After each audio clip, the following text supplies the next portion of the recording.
Samo najviši standardi opreme i mikroklimatskih uslova garantuju najveću šansu za uspeh ciklusa vantelesne oplodnje. Osim dobrog tima, odlične edukacije, informacije našim parovima, sigurno da treba da postoji ovakva bolnica koja će pružati adekvatne uslove. Vi kada ovu metodu zovete beba iz epruvete, to je netačno. Kada je zovete veštačka oplodnja, to je netačno.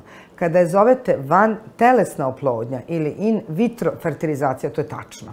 Znači, vi pomažete jedan sklop, jedan život kojim spajanjem gameta, muške i ženskog gameta, vi pravite jedan život, jedan embrion koji će vraćanjem u telo žene dati plod, trudnoću, odnosno bebu.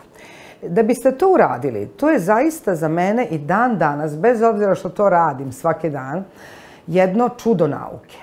I ja ne znam šta je trebalo nauci 30 godina, da od prvog deteta Louise Brown je prošlo više od 30, da tek sada, pre 2 godine, da Nobelovu nagradu Steptovu i Edwardsu onim ljudima koji su došli do prvog deteta. Jer to je stvarno jedno čudo prirode koje se desilo, a danas je to nama svakodnevna pojava da mi imamo tako decu. Zato se i opremaju posebne laboratorije, takozvane čiste sobe, koje podrazumevaju nadpritisak, centralnu klimatizaciju i sterilizaciju vazduha preko 99%, što smanjuje negativan uticaj sredine na jajne ćelije, spermatozoide i embrione.